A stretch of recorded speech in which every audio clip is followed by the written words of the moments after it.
Okay, in this lesson we're going to be starting this whole chapter on polynomials. We'll be doing a lot with polynomials, so it's important to have some basic understanding of some different terminology and things that we'll be using throughout this chapter. So if you haven't done so already, you might want to pause this video to make sure that you get all these parts in your notes, because each of these parts that we're going to talk about are important terms that we'll be using consistently. So first of all, we're going to be looking at this example, this expression here, to define some of these different variables. First off, we would say that this polynomial is in the variable x because it's the only variable that's being used. When the polynomial is in only one variable, the largest exponent of the variable is the degree of the polynomial. So the fact that I have only x's here, to figure out the degree of the polynomial, I look at the largest exponent. In this case, the largest exponent is a 4. So I would say that this polynomial is in degree 4. The pieces separated by a plus or minus are called the terms. So this polynomial, we would say, has a total of, this would be 1, 2, 3, 4, 5 different terms there. When we count the terms, we're not just counting the terms with the variable. So if you notice, I have 1, 2, 3, 4 terms with an x, but this last term doesn't have a variable. That's still a term. So a term is not determined by whether or not it has a variable. A term is determined by being separated by a plus or minus symbol. A division sign or any other symbol will not separate terms. Terms are only separated by a plus or minus. Now it's important to understand that the standard form is when the terms are written in what we call descending order. So notice how my first term here has a degree of 4. Then it goes from 4 to 3 to 2 to 1 to no variable. That is standard form. So it's descending from the largest, so the variable with the largest exponent, all the way down to this case to not even having a variable at all. The numbers attached to the variables are called coefficients. So negative 0.001 would be a coefficient, 0.01 would be a coefficient, 0.06 is a coefficient, negative 0.564, because it's a minus here, so it would be a negative 0.564 is a coefficient. Those are my only coefficients. Negative 0.011 is something else. That's the number not attached to any variables. That's a constant. So this piece here is what we call a constant. All the other numbers in that polynomial are coefficients because they're attached to a variable. Now we have a very special coefficient, and that's what's called the leading coefficient. The leading coefficient is a coefficient. It's the number attached to the variable with the largest exponent. So wherever the degree is, here's the degree. So if the degree is 4, that means the leading coefficient is negative 0.001 in this case. So the leading coefficient is not the largest coefficient. The leading coefficient is the number attached to the variable with the degree, with the largest degree. So those are just some basics. You need to make sure you understand this idea of a constant, a leading coefficient. You need to know that standard form is when it's written from the largest exponent to the smallest or no exponent at all. You need to know the number of terms. All of this is important. You'll be asked this in your assignment. So for example, here in this problem they give us the polynomial x squared minus 16x to the fourth plus 3x squared plus 96, and they ask us to first list all the coefficients. Well, notice this little note I have over here to the right. It's important to always look to see if you can combine like terms before you get started. So like terms, so here's an x squared and a 3x squared. Those are like terms. So we can add those together. So if I wanted to write this in standard form, which we're going to do in part C, so let's go ahead and do that now.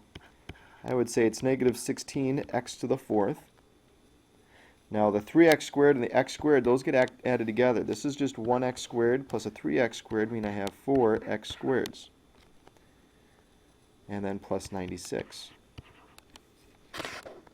So that would be your answer in standard form. And so when it says list all the coefficients would be negative 16 and 4. 96 is not a coefficient. 96 is a constant. They don't ask for that. Part B, they say what are the degree and leading coefficient? The degree, in this case, would be 4 because the largest exponent is 4. And the leading coefficient, I'll abbreviate as LC, the leading coefficient is the coefficient that's attached to that variable with the degree there of 4. So our leading coefficient is a negative 16.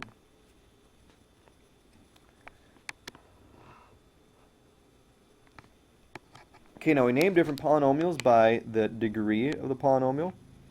And these are degrees 1 through 5. We have special names. Beyond that, we don't have to worry about it. In fact, even a quintic, we don't hear about that very often. But let's just talk about these for a second. So if it has a degree of 1, we've talked about those before. Those are linear equations. You just didn't know that we called that a degree of 1. We've talked about quadratics in the past. Quadratics are when the highest degree, when the degree is 2. A cubic function, well, that makes sense because cubed means that it's to the third power, so a cubic function means you have a degree of 3.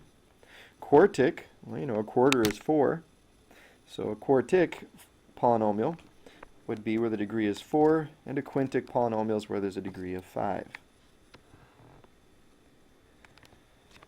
Let's look at these examples. Here we have a function 2x squared plus 3x plus 4. Function g is the function 5x cubed plus 1. In part A here it asks us to find what's f of x plus g of x. We're going to add these two functions together. So I'm going to take 2x squared plus 3x plus 4, and I'm going to add that to the other function, 5x cubed plus 1. We want to write your answer in standard form. The standard form for this, if I add together like terms, the 5x cubed, there's nothing to add that to, so it's just going to be a 5x cubed. The 2x squared, there's nothing to add that to, so that stays a 2x squared. The 3x, can't add anything to that, but the 4 and the 1, those are like terms, we can add those together, so it becomes just 5. So this would be, when I add these two polynomials together, I get 5x squared plus 2x, or 5x cubed, I'm sorry. 5x cubed plus 2x squared plus 3x plus 5. So the degree would be 3. Now let's try subtraction. Subtraction is a little trickier. If I had 2x squared plus 3x plus 4, I'm going to subtract from that the other function, 5x cubed plus 1. Now notice how I put this in parentheses. That's very important because this minus means that the 5x cubed and the 1 are going to be subtracted from the other polynomial. So one thing you could do is you could distribute that through. So that would become a negative 5x cubed, and this would become a negative 1. Because now I'm subtracting the 5x cubed from the polynomial that's in red there for function f, and I'm subtracting the 1 from the other polynomial. So now when we combine these like terms and put it in standard form, I'm going to start out with a negative 5x cubed, because I can't subtract anything from it. The 2x squared is still positive. The 3x is still positive. But 4 minus 1 is 3, so it'll be plus 3. The degree for this is still 3. Now, let's look at the next section. It says without multiplying the polynomials, we don't want to actually multiply these together, but we want to figure out what the degree of the polynomial would be. Even though we don't have to multiply them completely, we have to think about what would happen here. If I were to multiply these two polynomials, I would be taking the 2x squared times the 5x cubed and the 2x squared times the 1. I'd take the 3x times the 5x cubed and the 3x times the 1. I would take the 4 times the 5x cubed and the 4 times the 1. But all they're asking me to do is figure out what the degree of that polynomial would be. I would get the degree by multiplying the largest term from this polynomial and the largest term from this polynomial. So I'd get the degree, so from 2x squared times 5x cubed, which would end up being 10x. Remember when we're multiplying and the bases are the same? Remember we add the exponents. So if x squared times x cubed would be x to the 5th. So the degree of this would be 5 then. The leading coefficient, when we multiply these together, would be 10. So this next part summarizes what we just talked about here. It says when multiplying, so the degree of the product of two polynomials is the sum of the degrees of the polynomials. If you notice here, the degree of the first polynomial would be 2. The degree for the second polynomial would be 3. If I add those together, I get 5, and that's the degree when we multiply those together. So again, the degree of the product of two polynomials, when we're multiplying two polynomials together, the degree is going to be the sum of the degrees of the polynomials. The leading coefficient of the product of two polynomials is the product of the leading coefficient of the polynomials. So what that means is that if I wanted to find the leading coefficient for the product of these two polynomials, I would take the leading coefficient from this one, the leading coefficient from this one, which is 5, and 2 times 5, sure enough, gives us the leading coefficient of the product of those two. 2 times 5 is 10. I know that seems confusing, but it's really not meant to be that hard. So let's look at a different type of situation. This time we're going to look at composition of two functions. So it says here, write an unsimplified expression for f following g of x, meaning I'm going to put function g inside of function f. So I'm going to take this function and replace x with that function in function f there. So this is going to be, instead of 2 times x, it's going to be 2 times 5x cubed plus 1 being squared, plus 3 times x, but instead of x, it's going to be 5x cubed plus 1, and then plus 4. And it said to write an unsimplified, so that would be my answer for the first part. Now it says use it to find the degree of f following g of x. Now notice how I'm going to get the degree from this section. More specifically, I'm going to get the degree from the 5x cubed being squared. Remember, a power of a power postulate tells me that I would take these two and multiply them together. So I would take 3 times 2, which is 6.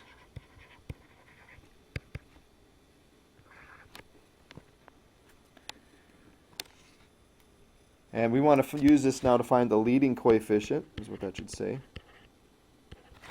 We want to find the leading coefficient of f following g of x. Well, I would get the leading coefficient from this 5. Remember, this 5 is going to, before we multiply it by 2, we need to square it, and then it would get multiplied by 2. So 5 squared is 25, times 2 is 50. So the leading coefficient here would be 50.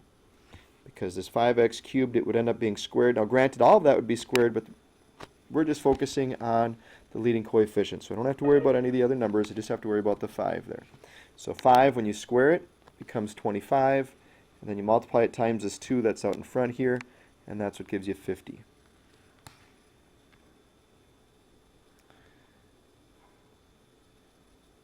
So this kind of summarizes what we just did. So let's work on this one together. This asks us to find the degree of f of x times g of x. Remember, when we find the degree and we're multiplying two polynomials, we take the degree of the first polynomial and add it to the degree of the second polynomial. Notice how the degree here of the second polynomial is just a 1. So the degree here, I would add these two together. 2 plus 1 is 3. And to find the leading coefficient here, I would take this 3 times that 4. 3 times 4 is 12. Now they ask us to find the degree of f following g of x. Now they didn't talk about a shortcut to doing that, but let's look up here. Remember what we did is we took the degree of, when I took the 5x cubed and put it in this other function, we ended up taking 3 times 2. So when we're doing a composition of functions, instead of adding the degrees together, we're going to multiplying them, because 3 times 2 is 6. So I'm going to do the same thing here. I'm going to find the degree of this function, I would take the degree here of 2 times the degree of 1. 2 times 1 is 2.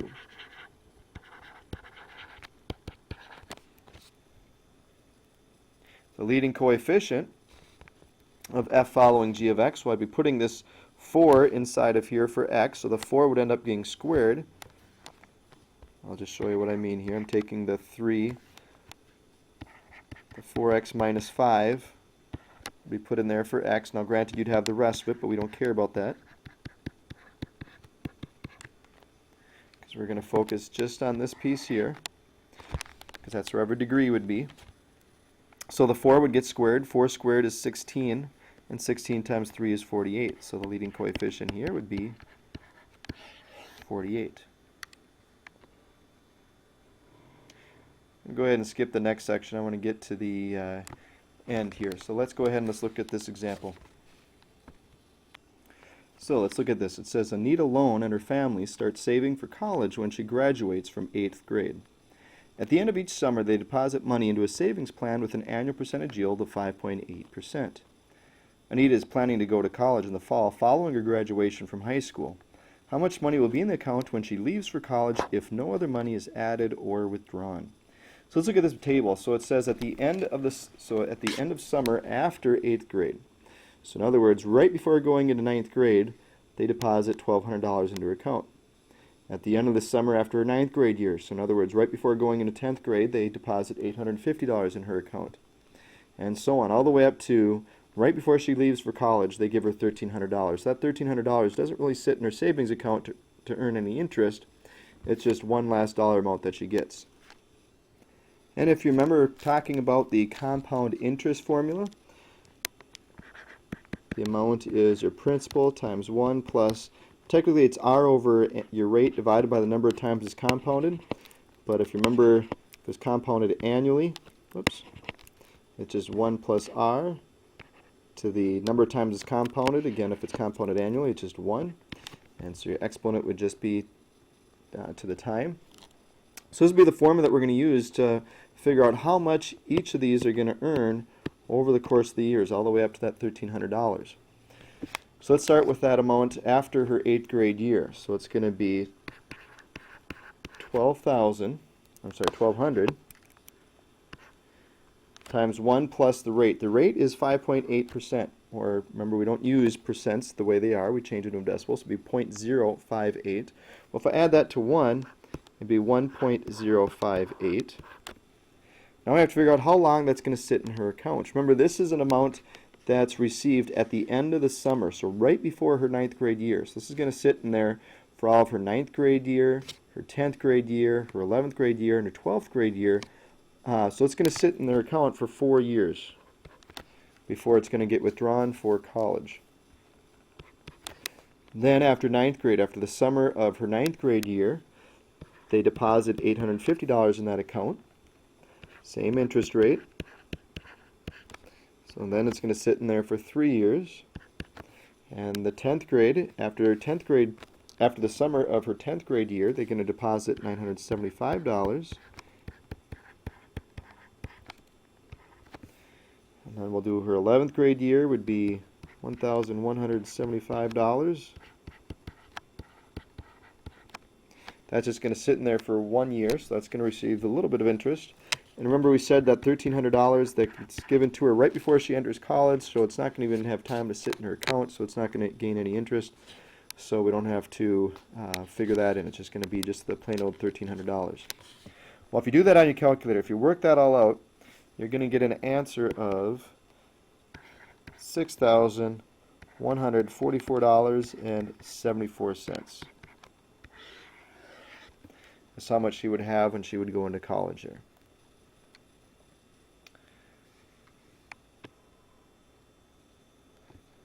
Okay, why don't you guys try this one on your own? So why don't you pause the video, and this one's very similar to the previous one, so it shouldn't be very difficult setting it up. Why don't you guys go ahead and try this one on your own? So like I said, pause the video and hit play when you're ready to check your answer. Okay, so let's see how you did here. So this time it says Anita degree, and her family starts saving for college when she graduates from 8th grade. At the end of each summer, they deposit money into a savings plan, this time with an annual percentage yield of 4.2%. Anita is planning to go to college in the fall following her graduation from high school. How much money will be in the account when she leaves for college if no other money is added or withdrawn? So again, she gets this at the end of the summer.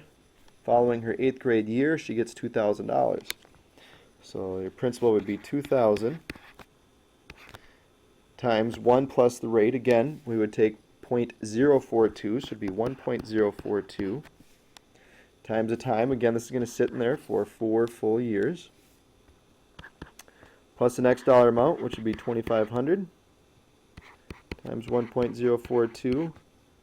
This would be cubed, plus 2,200 times 1.042. This would be squared, plus 2,050 times 1.042, and that's not going to have any exponent, so it just sits there for 1 year. And finally, We would add to that the 2100. When you do that in your calculator, what you should have gotten is $11,810, or if you rounded to $811, that would be fine because your cents would be 96 cents. So $11,810.96 would be your answer. So hopefully you have an understanding of the basic ideas here of polynomials. The most important parts are to make sure that you understand these terms that we talked about at the beginning, because you will see these throughout this entire chapter. So with that, good luck on your assignment.